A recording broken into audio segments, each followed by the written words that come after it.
All right, thanks everybody. It's good to be here. How are y'all doing?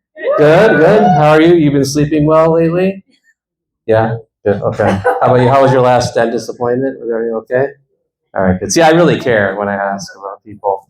Um, but yeah, so I might look recognizable to some of you, not because I look like a cross between John Lovitz and Ray Romano, but because of my YouTube channel, which is kind of a big deal. I have over 260 thoughtful subscribers. So thank you for subscribing, man. Your appreciation certificate is in the mail. But yeah, so a little bit about me. My life is based on a true story. Hey, one person got it. And my hobbies include jaywalking and breaking stereotypes, which is why I'm here. I am kind of a rebel though, like you know those paper towel dispensers in the bathroom that say pull with two hands.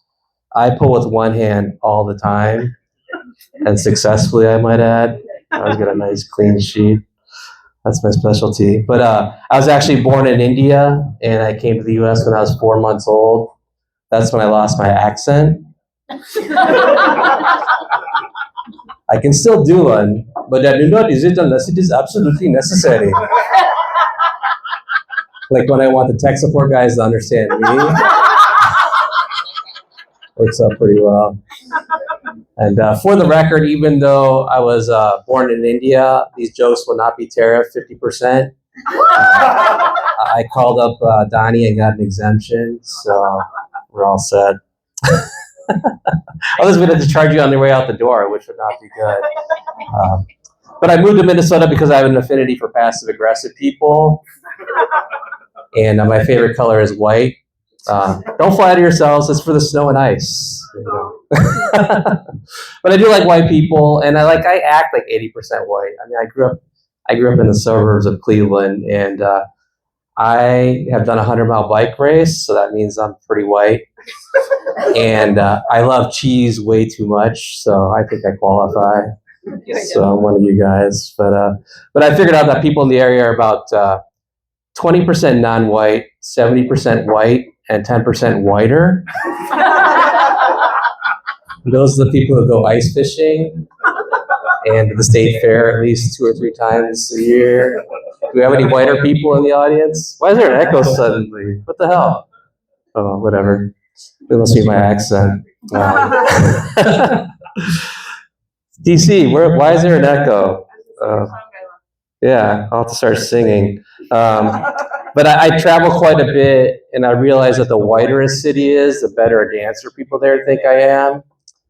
So in New York City, I'm a beginner. In Minneapolis, I'm advanced. And in Cottage Grove, I'm an instructor.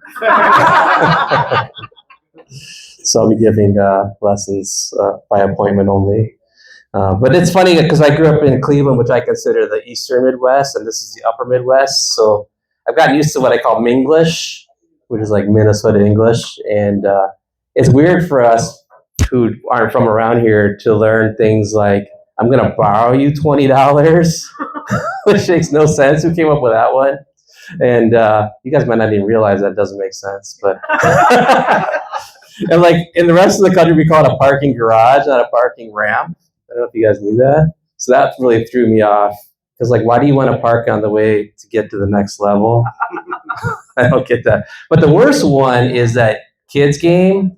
We call it duck, duck, goose. And here you call it duck, duck, gray duck. Wait. That's either racist or ageist or both. But nobody seems to care. Oh, that gray duck. I actually gray duck, duck, gray duck is a different game. It's harder than duck, duck, goose. So props for that. But no, my name is pronounced Atul, but everybody here says Atul, you know, so I've heard it all my whole life. Like, what kind of tool are you? You're a real tool, aren't you? All that kind of crap. And even when people people say things like to make fun of me, it's like, why are you trying to make fun of my name, my culture? But then even when they try to do it right, they call me things like Utah, O'Toole, like I'm Irish, LL Tool J, Toolmeister, Tulio, And my favorite, because I'm good with computers, they call me Excel Patel. Whoa, Excel Patel, Excel Patel. So that's pretty fun. But my last name is pretty versatile because you can add different endings on the end. So I can be Scandinavian and it'd be Patelson, or I can be Jewish, Patelberg, or Polish, Patelski. So it's pretty nice. But no, my parents were in an arranged marriage, which is pretty typical in India. And they were pretty progressive. Like they even thought about hyphenating my last name, but then it would have been Patel-Patel. That's true. But they're not related. They're not related. You know, it's always embarrassing trying to explain it on the security question. What's your mother's maiden name, Patel? But I verify we're not related because we're on Ancestry.com, not Incestry.com. So that's how I know, which is really nice. But no, I mean, the worst part of growing up with the name Atul was I couldn't get those little plastic license plates at the fair because it's not a common name, right? You know, so that was kind of traumatic.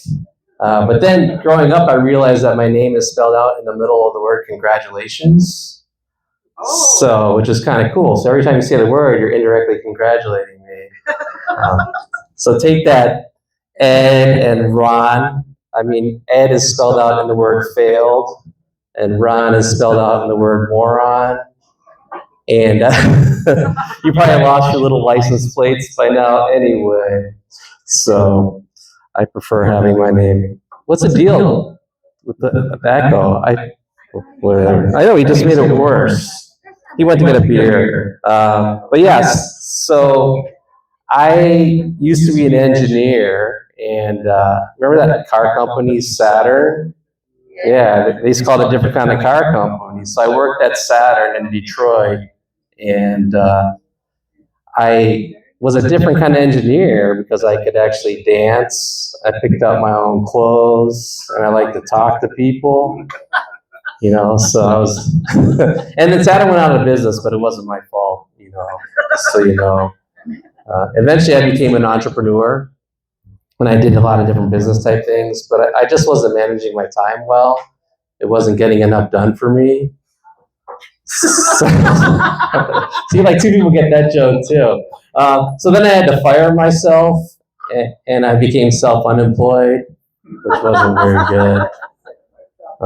To pay the bills, though, I became a product manager, which is like where you decide what products to sell for a company. And my last job before I got laid off was for like scientific instruments that measured pollution in the air, and it was kind of interesting. So in the interview, you got to act all excited about the job and the products, right? But just think today there are people that are interviewing for product manager roles for colonoscopes who are saying things in their interviews like, "I'm really passionate about colonoscopies. I want to make a colonoscope provide a better colonoscopy experience for everybody." Do we have any colonoscopy fans in the audience? But that's true. So, but you know, if I had a different path in life and I didn't have an ethical issue, I might have become like a scammer consultant. You know, I could help these guys that email you at 3:30 in the morning and tell them how to improve their grammar and their spelling and all that kind of stuff, and then tell them to use different fake names besides like Doris and Donnie or something like that. Yeah, but I didn't do that because I don't like that kind of thing. But yeah, because I'm Indian, I get racially profiled all the time. Like at restaurants, people pull me aside and make me figure out their tip, which is not very nice. And then I'm actually a good driver, even though I'm technically Asian. And but my friends don't even believe it, right? So they don't let me drive anywhere. The upside of that is I get to be the designated drinker, which is pretty nice. Oh, I'm using that. Actually, I'm gonna make a T-shirt that says that. Would you buy it? I don't have it yet, but I will at some point. Yeah. Okay. Thanks. Good enough. But yeah, when I fill out forms that ask for my race, I get tired of checking the box for Asian or Pacific Islander because like Indians are different than East Asians, like Chinese and Japanese people. We win spelling bees and we suck at the Olympics. Do you guys want to hear my spelling bee story? Yeah. All right, good. So I was actually a good speller Hey, there's a lot of echo. I don't know what's going on. But It's just the acoustics. oh, okay. I have bad acoustics. I apologize. But It's all the curry. so in seventh grade, it's all the curry. In seventh grade, I did pretty bad in the regional spelling bee when I was in middle school. But in eighth grade, I went to the regionals again. This is representing my middle school in the Cleveland area, and I was seated near the front. I just kept spelling words, and before I knew it, it was me and one other girl, and I got the word kerseymere. Does anyone know what that is? Neither did I. And I spelled it wrong. And then she spelled pask flower, which is easy. And then she won the spelling bee. So she won a set of encyclopedias. And she had to study more. I won a TV, which is better, and I didn't study more. So that was funny. But the hilarious part was my middle school recognized me, and they gave me a plaque that said, Atul Patel, outstanding representation. Mark those middle school, they spelled representation wrong. But the crazy thing is, that was the first year, because I'm old, that Indian kids started winning spelling bees, and it could have been me if I would have studied more instead of playing computer games on my Commodore 64. Does that bring back any memories to people? No, I get tired of people who think I'm not American because I'm not white. You know, those are the people who say things like, "This is America. Why don't you speak English?" Right? Well, if we want to judge Americanness by English skills, then based on my ACT verbal scores, I'm a hell of a lot more American than those guys. I'm pretty sure. I think I know about the government and history a little better too. But yeah, so I think we should have a prejudice policy too. Like if you're prejudiced or don't like a certain community, then you don't get the benefit from what they provide, right? So if you don't like Mexican people, you don't get Mexican food, or no food for that matter. If you don't like Somali people, you don't get to use Uber or Lyft. I think that's fair. And if you don't like Asian people, then you don't get to use your smartphones or any apps on your phone. And definitely park your Honda or your Kia. And definitely no tech support. But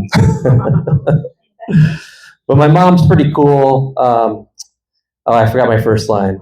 Parents, you can't live with them. You don't exist without them. Right?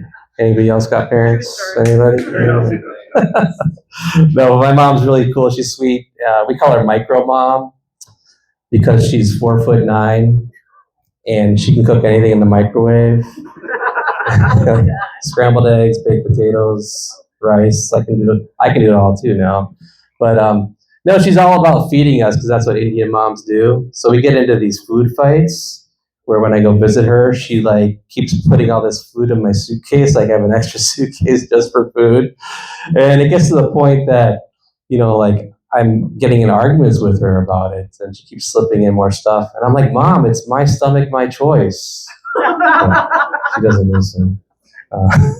You didn't like that joke. Okay. So that's what I deal with her. But you know, she's all about having enough containers to give leftovers, right? So I think only 30% of her containers have lids, I think. So she actually prays for the safe return of her other 70% of lids on her containers. She's not Catholic, but if she was, I think she would pray to a patron saint of lost container lids. I think we should lobby for that with the Pope. Let's see. Do you guys want jokes about dating? Yeah. All right. I got a lot of good ones there, but so it's hard dating these days when you're a guy, and I think a lot of it's because we don't have the benefit of those acronyms like BBW, right? Big Beautiful Woman. I think guys should get something similar. SHM, Scrawny Handsome Man. And women always say they want a guy with a sense of humor, but that's complete bullshit. Because I've never heard a woman say, "Talk funny to me, baby," or "I'm leaving you for a funnier man." And you never see women hang out at comedy clubs after the show trying to pick up the funniest comedians. Although I highly recommend that they do. It hasn't worked yet. But no, a lot of women will say, well, where are all the good men, right? Where are all the good men? I always say they're below 5'9" of altitude. And then a lot of women will look down upon guys that are short, sometimes literally. And they'll say things like, oh, you're a short king, which I think is kind of an insult. So that gives us the right to call them pudgy princesses. I'm just retaliating, And you meet all these women that say they're princesses or queens, but I haven't met one with a palace yet. She didn't like that one. But I do have some rules for dating. I like to date older women because I already know what they'll look like when they get older. And I tended to date divorced women because at least I know somebody wanted to marry her. All right, which is kind of mean. But it gets worse because it's also good because the alimony helps pay for dates.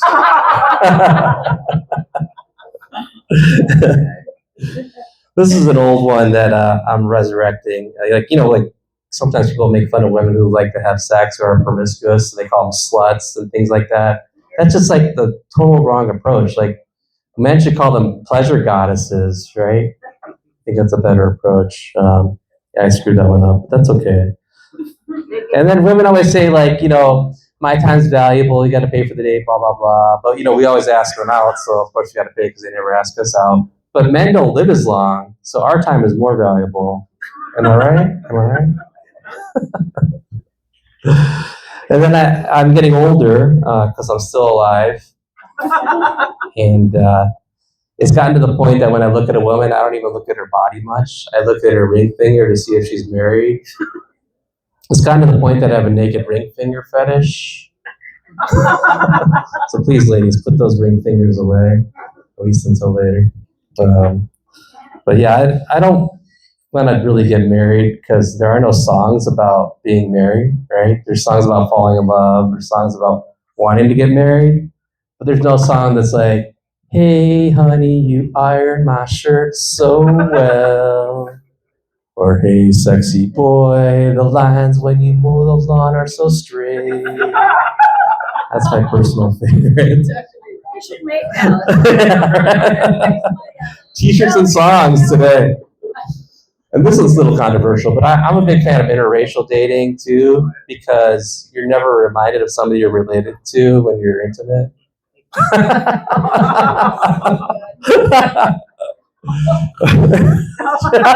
got a snort.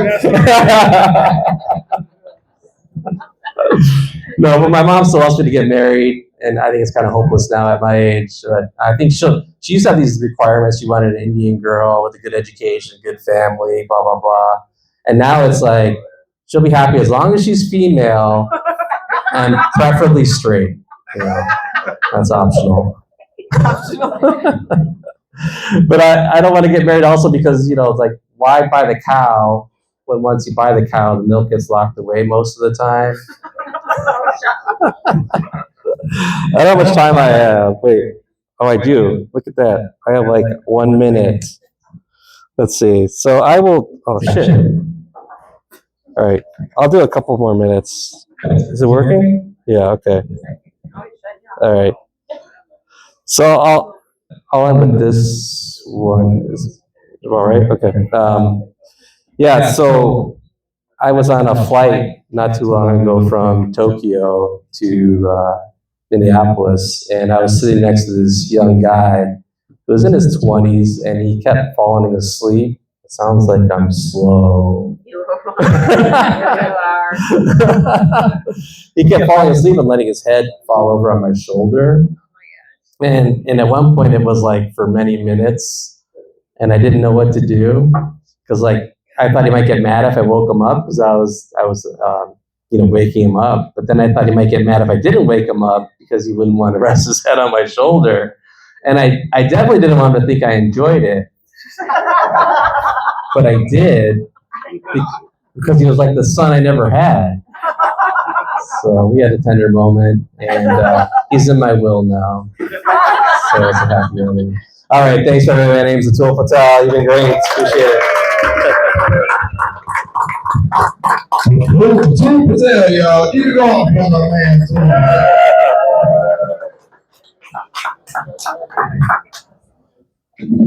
So how you enjoying yourself so far?